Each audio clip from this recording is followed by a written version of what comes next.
আসসালামু আলাইকুম। সো আজকের এই ভিডিওটা আমার যারা ছোট ভাই বোন বোন না অ্যাকচুয়ালি ছোট ভাই যারা আছো, যারা ছেলে মানুষ আছো, তাদের জন্য বানানো আর কি। তো আমি অ্যাকচুয়ালি সুন্দর কোনো ছেলে মানুষ না। তুমি আমাকে যদি বলো যে ভাই আপনি খুব সুন্দর, না, কিন্তু আমি কি বলবো আমি খারাপ দেখতে? এমনও না। আমি খুব সাধারণ চেহারার একটা মানুষ। অর্থাৎ তুমি আমাকে যদি 10-এর মধ্যে রেটিং করতে, আমি পার্সোনালি নিজেকে 5 দিতাম। অ্যাভারেজ অ্যাভারেজ লুকিং, হয়তো বা অনেকের কাছে আমি খারাপ, বাট আমার কাছে পার্সোনালি, টু মি, আমি অ্যাভারেজ। এটা অনেক বড় একটা ব্যাপার যে টু মি, কারণ এখানে আমি নিজেকে নিয়ে সন্তুষ্টি প্রকাশ করতেছি, যেটা বেশিরভাগ ছেলে মানুষ পারে না। তো আমি যদি আমার 6, 7, 8, 9 পর্যন্ত একটা টাইম পর্যন্ত নিজেকে দেখি, এবং আমি যদি আমার এখনকার লাইফস্টাইল, এখনকার অ্যাটিটিউড বা এখনকার কথা বলা বা এখনকার সব কিছু দেখি, আমি কাইন্ড অফ ক্লাস 9-10-এ এখনকার আনাসকে আইডল মানতে পারতাম। তো আমি আমার লাইফের একটা কাইন্ড অফ 180 ডিগ্রির একটা চেঞ্জ আনছিলাম আমি, বুঝছো? অ্যারাউন্ড 9-10-এর হয়তো বা কোনো একটা পয়েন্টে আমি একটা 180 ডিগ্রি চেঞ্জ আনছিলাম, এবং মানুষজন লিটারালি অবাক হয়ে গেছিলো। তো তখন থেকে ডে বাই ডে আমার হয়তো বা চেহারা ডেভেলপ করছে, আমার কথা বলার অ্যাটিটিউড ডেভেলপ করছে, আমার মানুষের সাথে মিশার ক্ষমতা বাড়ছে, আমি আমার লাইফ স্টাডি সব কিছু নিয়ে মোটামুটি একটা সাকসেস লেভেল রিচ করতে পারছি। সো আমি আমার এই চেঞ্জটা অ্যাজ এ ছেলে মানুষ, নিজের একটা লো পার্ট থেকে কীভাবে হাই পার্টে যাওয়া যায়, কীভাবে নিজেকে একটা পজিটিভ চেঞ্জ আনতে হয়, কীভাবে নিজের আউটলুকস বা এভরিথিং নিয়ে কনফিডেন্ট হইতে হয়, সেটা নিয়ে আজকের ভিডিওতে কথা বলবো। So how to make a kind of 180 degree change, বা how to be a better man. Okay, তো প্রথম যে জিনিসটা তোমাকে হেল্প করবে সেটা হলো খুবই গুরুত্বপূর্ণ, সেটা হলো হাইজিন। যেমন নর্মালি ছেলে মানুষকে নিয়ে আমাদের আশপাশে কি দেখানো হয়, কি দেখানো হয় যে খুব গ্যাদরা, রুমের আশপাশে ময়লা আছে, চুল উস্কো খুস্কো, বিড়ি টিডি খায়, গায়ে গন্ধ, হ্যান ত্যান। ছেলে মানুষ কি অ্যাকচুয়ালি মানে এরকম হওয়াটা কি খুব জরুরি? মানে অ্যাজ এ ছেলে মানুষ তোমাকে কি বাই ডিফল্ট ডার্টি হইতে হবে ভাই? যে আমি 3 দিন গোসল করি না, ওরে আমার কচি পোলার, ওরে আমার সোনার ছেলে। তো তো এমনি কি আর চুলকায় তোর জায়গায় জায়গায়? কেন চুলকায়? কারণ তুই হলো গ্যাদরা। তো প্রথম কথা হলো, অ্যাজ এ ছেলে মানুষ নিজেকে বেটার করা একটা প্রথম ওয়ে হলো যে তুমি যদি রেগুলারলি, এমন আমি কি কইতেছি এখন লাক্স বডি সোপ দিয়ে তোমার গা ধো, আমি কি কইতেছি যে তুমি শাহরুখ খানের ওই যে ফ্যান অ্যান্ড হ্যান্ডসাম মাখো, এটা আমি কই নাই। আমি কইছি বেসিক হাইজিন। আর আমাদের ধর্ম, আমাদের ইসলাম ধর্মে যতটুকু হাইজিন তোমাকে মেনটেন করতে বলছে, আমাদের ধর্মতে যতটুকু মেনটেন করছে সেটাও তুমি মেনটেন করো না। তুমি যে 40 দিনের কাহিনীও করো না, তুমি 7 দিনও কাহিনী করো না, তোমার নখ বড় হয়ে আছে, তোমার গায়ে গন্ধ আসে কন্টিনিউয়াসলি, তোমার চুল দাড়ির কোনো ঠিক ঠিকানা নেই। এরকম করলে তুমি যেমন নিজে লো ফিল করবা। প্রথম আমি অপর পার্টিকে বাদ, অপর পার্টি আমার এনে কীভাবে, আই ডোন্ট গিভ এ ফাক। ছেলে মানুষের চেহারা অনেক পরে আসে, টাকা পয়সা সব দেখে, তারপর চেহারা দেখে, বাট তারপর নিজের কাছে গুড ফিল করতে হবে না। তো ওই জন্য হাইজিন ইম্পর্টেন্ট। শাওয়ার করা, নখ কাটা, একটা ভালো একটা সাবান ইউজ করা, নিজের রোগগুলো নিয়ে চিন্তা করা, overall be a clean man, try to be a clean man. আমি বলছি না যে একদম রুম চকচক করে রাখো, but try to be clean. তুমি দেখবা যে তোমার রুম টুম ক্লিন করার পরে তুমি যদি রেগুলারলি ক্লিন থাকো, ক্লিন কাপড় চোপড় পরো, ইউ উইল ফিল বেটার। তোমার মধ্যে মনে হচ্ছে না ফ্রেশনেস, এটা মিম না, বাট ফ্রেশ ফিল করবা, এবং এটা তোমার কনফিডেন্স বুস্ট আপে হেল্প করবে। এবং তুমি যদি অপর পাশের মানুষের কথাও চিন্তা করো, অপোজিট জেন্ডারের কথাও চিন্তা করো, they like it very well. Okay, 2 number সেটা হলো হেয়ার অ্যান্ড বিয়ার। সো তুমি যদি আমার দিকে তাকাও, আমার চেহারার, আমি বলবো আমার চেহারার সবচেয়ে বড় 180 ডিগ্রি টার্নিং পয়েন্ট ছিল আমার দাড়ি রাখার ডিসিশনটা। এটা লাইক কাইন্ড অফ একটা মেকআপ হিসাবে কাজ করে। তুমি যদি আমার চুল ছোট অবস্থার ভিডিও দেখো, তুমি যদি আমার দাড়ি নাই অবস্থার ভিডিও দেখো, তুমি আমাকে চিনতেও পারবা না, এতটা ড্রামাটিক একটা চেঞ্জ আছে। সো ছেলে মানুষের চেহারা একটা বড় পার্সেন্টেজ কন্ট্রোল করে তার হেয়ার অ্যান্ড বিয়ার্ড। দাড়ি সবার থাকে না, সমস্যা নাই, চুলও হয়তো বা সবার থাকে না, বাট ট্রাই টু গ্রুম ইট। চুল এমনি হয়ে ওই হয়ে আছে, এখন তুমি যদি ভাবো চেহারার যদি দাম দেই না, আমার কোয়ালিটি দিয়ে কাটাবো, ঠিক আছে, if you have money, if you have quality, তোমার চেহারা কেউ দেখবে না, বাট তারপরও for yourself, for feeling better, you should take care of it. Good looking হইতে গেলে, বা তুমি যদি দেখতে একটু ভালো হও আগের চেয়ে, গুড লুকিং মানে কি সবার কাছে গুড লুকিং না, তুমি হয়তো বা দেখলা যে আমি চুলটা সুন্দর মতো কাটলাম, দাড়িটা সুন্দর মতো কাটলাম, আমাকে ভাল লাগতে চায় না দেখে নিজেকে, যে না okay I'm a good guy, I'm a handsome man, এই কনফিডেন্সটাই তো লাগে। এই গুড ফিলটা কবে করবা তুমি? So take care of your hair and beard. চুল দাড়ি কাটার একটা নির্দিষ্ট রুটিন ফলো করবা। আমি বলতেছি না যে তুমি ফেসিয়াল করো, মাসাজ করো, করতে পারো, তোমার যদি টাকা থাকে করতে পারো, এটা আমিও মাঝে মধ্যে করি, বাট বেসিক টেক কেয়ারটা যাতে তুমি করো।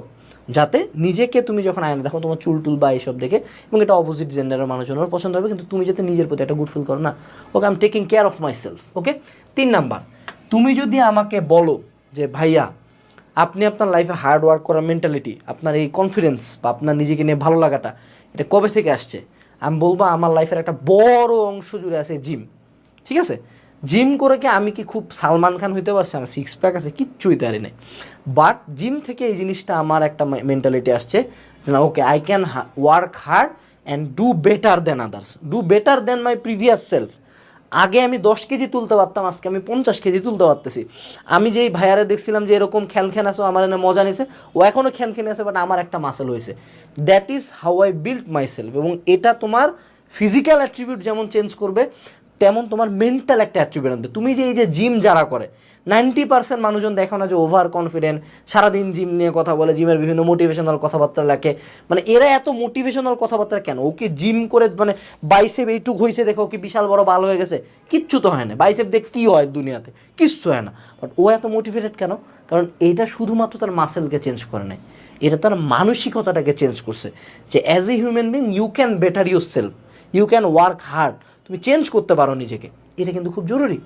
তো অ্যাজ এ স্টুডেন্ট বা অ্যাজ এ ছেলে মানুষ আমি যদি বলি, মানে এই পুরা পড়ার মধ্যে এটা খুব সিগনিফিক্যান্ট একটা পার্ট ভাই, যে going to the gym and working out. এখন জিম মানে কি? জিমেই যেতে হবে।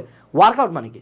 তুমি সাঁতার কাটতে পারো, তুমি ক্রিকেট খেলতে পারো, তুমি ফুটবল খেলতে পারো, যেই ফিজিক্যাল অ্যাক্টিভিটিতে যুক্ত থাকে শরীরকে সুস্থ রাখা যায়। তুমি দেখবা যে তুমি ওয়েট কমাইলা, একটু ডায়েট করলা, দৌড়াদৌড়ি করলা, তোমার ওয়েট যখন 5 কেজি ডিক্রিজ হবে, তুমি যেমন অপোজিট জেন্ডারের কাছে অ্যাট্রাক্টিভ হবে, ঠিক তেমনি নিজের কাছে গুড ফিল হবে যে আরে আল্লাহ, আমি যদি 5 কেজি কমাইতে পারছি, আমি ক্যান ডু বেটার, আমি আরও কমাইতে পারবো, আমি ঠিক হইতে পারবো, আরও সুস্থ হইতে পারবো। তোমার শরীর মানে একটা মানে ঝরঝরা ভাব চলে আসবে। That's why I request you to work out. জিমে যাওয়া শুরু করো।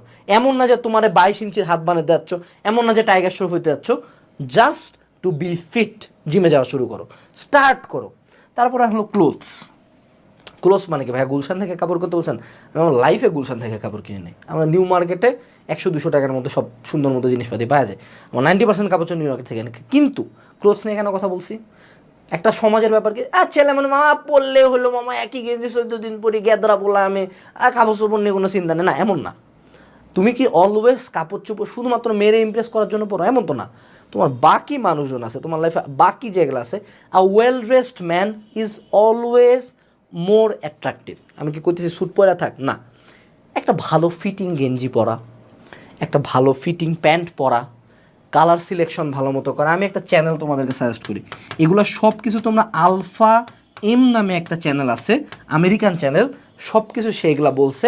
তার চ্যানেলটা আমি ফলো করে আমার নিজের মধ্যে চ্যানেল ছিলাম। সো ওখান থেকে তোমরা ক্লোথস কীভাবে পরতে হয় বা ক্লোথস কীভাবে সিলেকশন করা উচিত তোমার বডি টাইপ অনুযায়ী, তোমার চয়েস অনুযায়ী, সেগুলো দেখতে পারো। But overall wearing good clothes will make you feel good and will make you confident. ঠিক আছে? এরপরে স্টাডি ব্যাপারটা হলো, আরে ভাই পোলা মানুষ মানে কি, আমি পড়ি না, আমার পড়াশোনা নিয়ে কোনো কেয়ার নাই, ডোন্ট কেয়ার, পাস করলে হলো, এগুলা সমাজ তোমার শেখায়। আমি বলি তুমি কোনো সাবজেক্ট পারো না, তুমি একটা লুথা চোদা ফেলুয়া স্টুডেন্ট, নোবডি গিভস এ ফাক, এটা নিয়ে অনলাইনে পার্ট নিস কোন ভাবে? তুই পড়াশোনা পারিস না, তুই একটা বোকা চোদা, তোর আইকিউ কম, এটা কেমনে পার্ট হবে? এটা কোনোদিন পার্ট না। তুমি একটা পড়াশোনা না করা ছেলে, তুমি একেবারে হার্ডওয়ার্ক করতে পারো না, তোমার রেজাল্ট খুব খারাপ, এটা কখনো পার্ট না, এটা হয়তো বা সমাজ দেখায়। তুমি কোনো মানে কেজিএফের হিরো না যে তুমি এক ভুকি দিলে 7টা লোক উড়ে যাবে, এরকম কোনো দিন হবে না। ওই সুন্দর মতো লাইফে লাস্টে এমন একটা কাম করবা কোনোদিন কল্পনাও করে না। So life is not cinema. পড়াশোনা না করতে পারে এজ এ ছেলে মানুষের জন্য কোনো ক্রেডিট না। তুমি ছেলে মানুষ, বর্তমান যুগে, আগেকার যুগে ছেলে মানুষের ক্ষমতা নির্ধারিত হইতো শক্তি দিয়ে, যে কে কতটা ফিট, সে পরবর্তী অফস্প্রিং জন্ম দিতে পারত। এখন ছেলে মানুষের ক্ষমতা নির্ধারিত হয় তার টাকা দিয়ে, তার ক্ষমতা দিয়ে, তার পজিশন দিয়ে, এবং তুমি এগুলো কখন অ্যাটেন্ড করতে পারবা? গুন্ডামি করে এক জায়গায় যাওয়া যায়, আর এক হলো পড়াশোনা করে লাইফে সাকসেসফুল হয়ে। লাইফে সাকসেসফুল হওয়ার জন্য কিন্তু পড়াশোনা লাগে। এমন না যে ভাই সবজি বেচছে একদিন আমি 1000 কোটি টাকার মালিক হয়ে গেলাম। বেসিক জ্ঞান লাগবে। 99% সাকসেসফুল মানুষজনের দিকে তাকাও তো, তারা কি এডুকেটেড। সো স্টাডি নিয়ে সিরিয়াস হও। Don't care, I don't give এ ফাক স্টাডি, এগুলা অনেক সিনেমায় দেখছো। এখন একটু পড়াশোনায় স্টাডি করো, পড়াশোনা একটু সিরিয়াস হও। দেখুন যখন দেখবে রেজাল্ট ভালো হয়েছে, ভালো এক জায়গায় চান্স পাওয়ার স্বপ্ন, ভালো এক জায়গায় চান্স পাবা, এমনি অ্যাটিটিউড চেঞ্জ হয়ে যাবে, এমনি অনেক কিছু ইমপ্রুভ হবে। ওকে, 3 নাম্বার মানি সেভিংস অবলিক মানি মেকিং। ছেলে মানুষের যতদিন পর্যন্ত বাবা মা আছে ইটস ওকে, ইন্টারের আগে পর্যন্ত আমি ইনকাম করাটাকে উদ্বুদ্ধ করি না, বাট ভার্সিটি লেভেলে আসার পরে as a man you should start making money and you should start saving money. এবং তোমার যদি একটা মানে সার্টেন লেভেল অফ মানি থাকে, তোমার অ্যাটিটিউড চেঞ্জ হয়ে যাবে। ট্রাস্ট মি, আমি কারোর সাথে কথা বলে দিতে পারো কয় টাকা কামায়। এবং এই টাকা থাকলে এই যে মায়া নিয়ে পাগলামি করো না, এই যে অনেকে বলে না যে মানি ইজ এভরিথিং, মেয়ে মানুষ টাকা দেখে আসে, মেয়ে মানুষ শুধু টাকা দেখে আসে, এটা ভুল কথা। এবং অনেক মেয়ে আছে হ্যাঁ শুধু টাকা দেখে আসে, বাট 90% মেয়ে আরও অনেক কিছু দেখে। But overall money will make your life fur more better. এটা নারীগত দিক থেকে হোক বা তোমার লাইফে সব কিছু হলো, money will make you far more better. But এটা তোমাকে মানি ইনকাম করা শিখতে হবে এবং মানিটা সেভ করা শিখতে হবে। অ্যাজ এ ছেলে মানুষ টাকাটা তোমার জন্য খুব গুরুত্বপূর্ণ। তুমি যদি, কারণ you will be a provider, মনে রাখবা তোমার মা বাংলাদেশের 90% ফ্যামিলিতে টাকা প্রোভাইড করে কে? বাবা। তো if you are going to be a family man, তুমি তো একটা পর্যায়ে একটা ফ্যামিলি চালাবা, একটা পর্যায়ে একটা ফ্যামিলির ফুল টাকা পয়সা তোমাকে দেখতে হবে। তো তখন যদি তোমার মানি ম্যানেজমেন্ট স্কিল বা মানি মেকিং স্কিল না থাকে, you will be a failure. So টাকা কীভাবে কন্ট্রোল করা যায়, ইনকাম করা যায়, সেভ করা যায়, এটা তুমি একটু মেনটেন করার চেষ্টা করো। এরপরে বিকামিং কনফিডেন্ট। এই যে প্রত্যেকটা পয়েন্টের পরে একটা ওয়ার্ড আমি অলওয়েজ বলি, কনফিডেন্ট।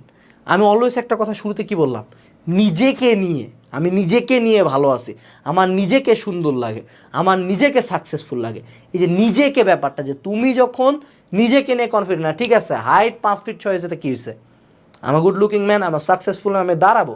6 ফিটের ছেলেকে আমার দেখার দরকার নেই তো, সে 6 ফিটের ছেলে কেন দেখবে? ও 6 ফিট ঠিক আছে, আমার দিকে টাকা আছে, গাড়ি আছে, বাড়ি আছে, I have success, I have good attitude, I am well groomed. আর ওই পোলা মনে করো 6 ফিট একটা গেঞ্জি ওরা আছে নেশাখোর, তা তো ঝামেলা, ওরে অবভিয়াসলি চয়েস করবে না মানুষজন। তো এই যে একটা ব্যাপারটা, যে নিজের প্রতি কনফিডেন্স আসাতে, এই যে এতগুলো পয়েন্ট যখন তোমার থাকবে তখন নিজের উপর কনফিডেন্স হবে। তারপরেও নিজেকে ডে বাই ডে কনফিডেন্ট করতে হবে। এখন তোমার যদি কনফিডেন্স আনার মতো কিছুই না থাকে, যে ভাই কী নাই, কী নিয়ে কনফিডেন্ট হবো, তাতে সমস্যা। এগুলো দিয়ে ওইটা বিল্ড আপ করতে হবে এবং ফাইনালি নিজেকে কনফিডেন্ট বানানো ট্রাই করতে হবে। Try to be confident. কনফিডেন্সটা আসলে তুমি দেখবে তোমার লাইফের অনেক কিছু চেঞ্জ হয়েছে, অনেক কিছু। এবং এগুলো সব কিছু মানে আমি কনফিডেন্ট কীভাবে হইতে হয় এটা বুঝতে পারি ভিডিও দিছি। বাট উদ্দা কথা হলো, অ্যাজ এ ছেলে মানুষ you have to be confident. ওই একটা আছে না toxic masculinity, sigma male, alpha male, এইসব আসলে শুধুমাত্র ভিডিও শেয়ার দিয়ে হয় না, ইন রিয়েল লাইফ করতে হয়।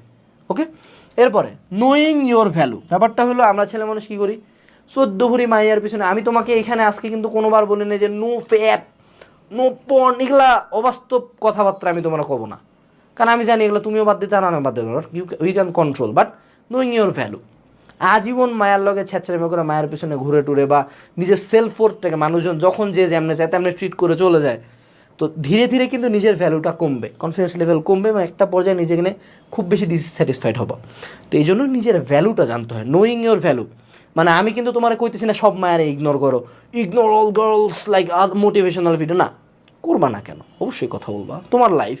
বাট তারপরে নোয়িং ইয়োর ভ্যালু, যে মানুষজন কন্টিনিউয়াসলি ইনসাল্ট করেই যাচ্ছে, কন্টিনিউয়াসলি ইগনোর করেই যাচ্ছে, continuously they don't give a single fuck about you, আর তুমি তাদের জন্য সবই করে যাচ্ছে, এটা করা যাবে না। Knowing your value. Okay, reply দিচ্ছ না, ওকে আমি রিপ্লাই না দিয়ে দেখি তো তোমার পিছনে আমি দৌড়াবো, দেখি তুমি দৌড়াও কিনা। সো এরকম ওভারঅল এক্সপেরিমেন্ট করে করে নিজের ভ্যালুটা বুঝতে হবে, যে না আমি অ্যাজ এ হিউম্যান বিং, হ্যাঁ আমি যেমনই হোক না কেন আমাকে তুমি এরকম যা ইচ্ছে তাই ট্রিট করতে পারবা না, সেটা মেয়ে হোক না কেন বা আশেপাশের মানুষ হোক না কেন, ঠিক আছে। Knowing your value. Last but not list, সেটা হলো গুড ডায়েট। ব্যাপারটা হলো যে তুমি যদি সারাদিন শিট খাও, you eat shit, you will feel like shit. সারাদিন হাফ কেজি কোকা কোলা, একটা পিৎজা, চাইনিজ সারাদিন খায় বুড়িটা এইরকম হয়ে পেটটা ঝুলে আছে, তোমার নিজেকে নিয়ে ভালো লাগবে না। তুমি যখন আয়নায় দেখবা এইদিকে ঝুলা ওইদিকে ঝুলা, তাকায় আছো মুখ তো এরকম, you will not feel good, you will not feel good, trust me. আর এমনি কোনো মানুষ আসবে না। আমি বলছি না মোটা মানুষকে মায়া পায় না, বিষয়টা এটা না, বিষয়টা হলো নিজেকে নিয়ে গুড ফিল করাটা। তো একটা ভালো ডায়েট, তুমি যদি ভালো ডায়েট ভালো ডায়েট মানে কি ভাই খাবেন না সবজি ঘাস পুতা খাইতে বলতেছি না, বাড়ির খাবারই খাবা। বাট যখন তুমি শীত খাবা, শীতটাকে একটু কন্ট্রোল করে খাবা। মানে তুমি যখন এই ফাস্ট ফুড হ্যান ত্যান খাচ্ছ, খাই না আমরাও খাইতো, বাট কন্ট্রোল করে খাও, ওয়ার্কআউট করা, একটা বেসিক ভালো ডায়েট মেনটেন করা। এই ভালো ডায়েটটা দেখবা তোমার শরীরের ওয়েট লস জার্নি বলো বা ওয়েট গেইন জার্নি বলো, বা তোমার রেগুলার লাইফে তুমি যখন ভালো খাবা, টাইম মতো খাবা, পুষ্টিকর খাবার খাবা, তুমি দেখবা তোমার পারফরমেন্স এবং তোমার ওভারঅল হরমোনাল অ্যাক্টিভিটি অনেক ভালো বিল্ড আপ হয়েছে। এই যে সব কিছু masculine every trade depends on your testosterone level. তো তুমি যদি ভালো খাওয়া দাওয়া করো তোমার টেস্টোস্টেরন লেভেল হাই থাকবে। ডিম খাও, ডিমের সাদা খাও, প্রোটিন খাও, গরু খাও, স্টেক খাও, গুড ফুডস খাও, গুড হেলদি ফুডস। অনেক তো পিৎজা পুজ্জি খেলা, পিৎজা পুজ্জি কেন খাওয়া না, খাবা, উইকে একদিন খাও, ওয়ার্কআউট করো, overall take care of your self.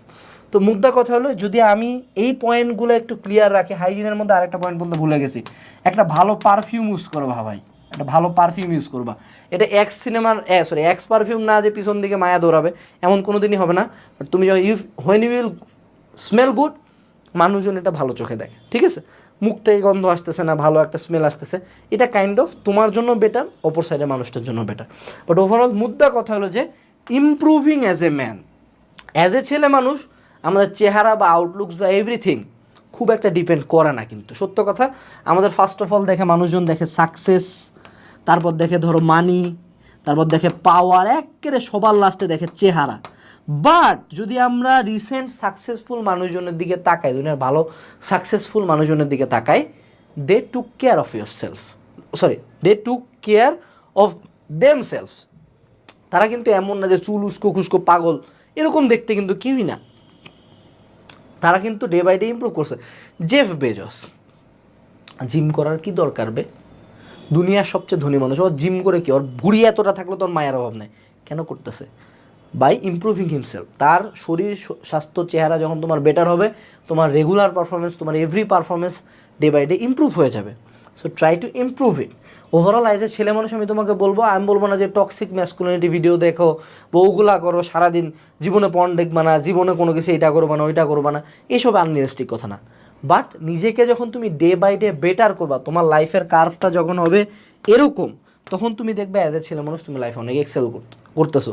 এবং যখন তুমি নিজেকে ইমপ্রুভ করার ট্রাই করবো, তোমার লাইফে ডিপ্রেশন, খারাপ লাগে, এগুলোর জন্য টাইম থাকবে কম। আর যখন তুমি নিজেকে কোনো ইমপ্রুভ করার চেষ্টা করবা না, ওই রেগুলার ডে টু ডে প্রতিদিন উঠি নিজের এনে ডিপ্রেস, প্রতিদিন নিজের এনে ডিপ্রেস, এভাবে লাইফটা শেষ হয়ে যাবে। Don't waste your life, become the best version of yourself. তো আজকের এই ভিডিওতে এটাই ছিল। তোমার যদি আমার ভিডিওগুলো ভালো লাগে, তুমি আমার যদি পার্সোনাল গাইডলাইন নিতে চাও, আমার প্রিসাস মেন্টরশিপ কোর্সে এনরোল করতে পারো ভিডিও ডিসক্রিপশন বক্স থেকে। দেখা পরবর্তী ভিডিওতে।